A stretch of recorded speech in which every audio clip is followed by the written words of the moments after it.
everybody, Cindy A. Lewis here. Welcome. As you can see, I have some really fun items around me to make our pocket today for 100 Days of Junk Journal Pockets. This booklet is available on my Ko-Fi site. It is still there. 100 pockets plus 2, plus there's another file of 5 bonus pockets when we reached 50. So go check it out on Ko-Fi. Also check out Creating with Jovi, as she is making pockets along with me and collaborating with me on these 100 days. So what I have out is some really fun things to make Day 72's postage stamp pocket.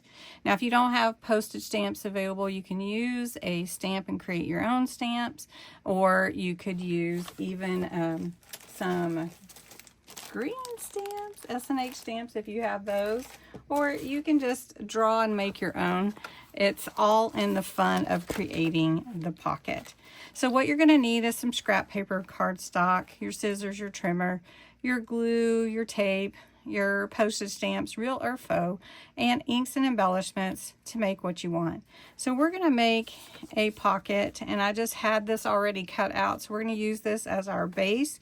And you can see this is from a manila envelope, and then we're going to play with some travel and some steampunk, which is a total detour from what we've been doing lately. So join in with me today, and we're going to have a lot of fun. So the first thing that I want to do is, since we're making our pocket, you could make your pocket rectangular, glue it into your page, and make your pocket. All right, first we're going to add some background image to it. I'm going to use this book page. We're just going to do a little tearing action here, and we're going to put this on the inside here. So this is going to cover up to here. I don't have to go all the way to the bottom, but we'll see. So we're going to do a little embellishing in this one as well as building the pocket. And then we're going to use some copies of some postage stamps that I had. And these are from a collection that I picked up at an estate sale or at the antique mall. I can't remember where I got them, but it was a whole package of envelopes from a long ago. So some of these are from 1947, 1938. I couldn't bear 1959. I couldn't bear to cut the originals. 1928, 1959, 1918. I don't know what that one is. I can't read it. Anyway, 1940, I think. But anyway, I couldn't bear to cut the originals, so I'm just making copies and cutting out the copies. So I've got this map. I think that's what I'm going to use. So we're gonna just pull out this. Is this Africa or South America? South America. All right. So we're just going to pull this part out, and we're going to add that to this side. Really wanting to go with the coppers, browns, and blues. Kind of a patina look to it. So we've got this kind of, I'm using the ocean blue, but it'll give that same kind of turquoisey effect. So that will be covered up. Okay. All right. All right, so I have collaged some on the pocket portion. This I'm going to leave like that because we're going to actually take our frame. I have a little frame. I'm going to put it right there like that. And this is where I'm going to put my stamps around it to make it sort of framed. Okay, so I'm going to use this piece from my collection here of papers. And it's the mechanical gears and everything. And it is actually a type of vellum, so you can kind of see through the back. And we're going to put this frame around it. And the frame is actually going to be the guide for adding the postage stamps. So in your instructions, it tells you to take your postage stamps and glue them around the edges or make a collage of them, which we could do that too.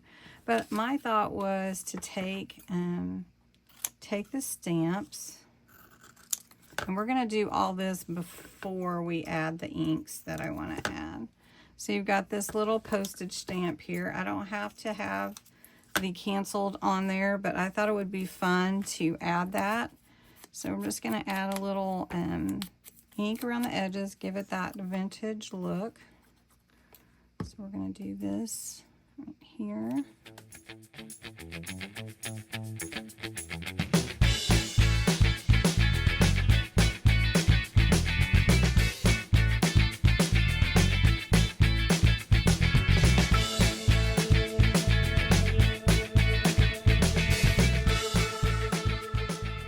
Okay, so there's our stamps there.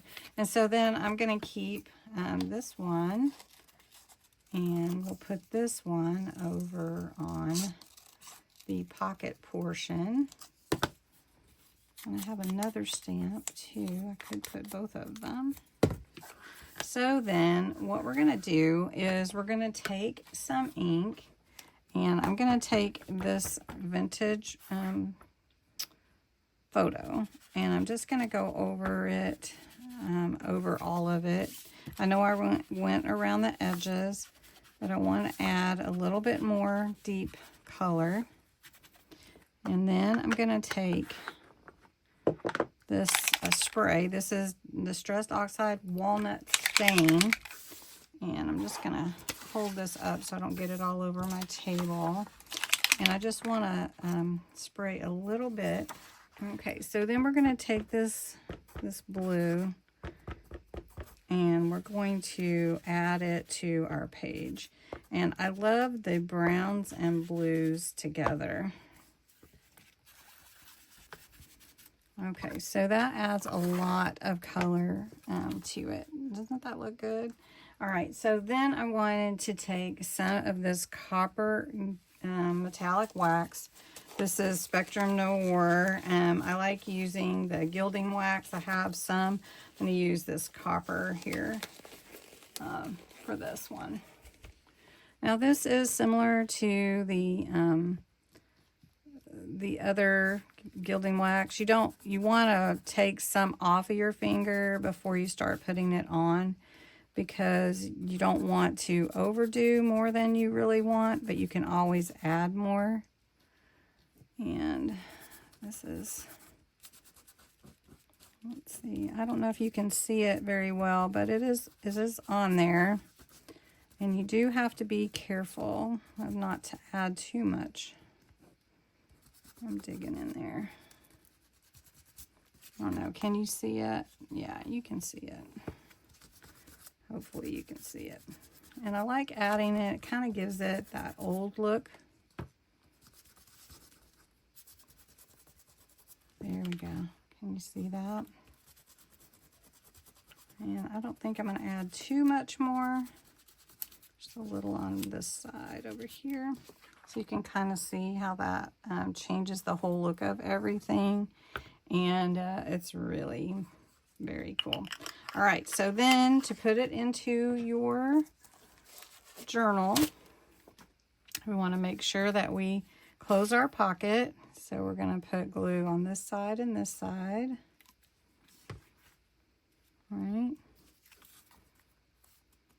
Now you could add some ribbon or anything like that if you want to. I don't really think it needs it, but then you can add in your journaling pieces, your tags. So with everything in your pocket, you don't necessarily see your stamps, but I love it. I love it kind of like this. I make this the pocket by itself, and then just put one or two things in here that are not tall so that you can still see the back, and then make the back part your double pocket. So anyway, I hope you enjoyed this. I know it was a bit longer and a little bit more, but we did a lot of fun with the collaging, and I hope you have a great day. Thanks so much for watching for the Junk Journal Pocket video today. Have a good one.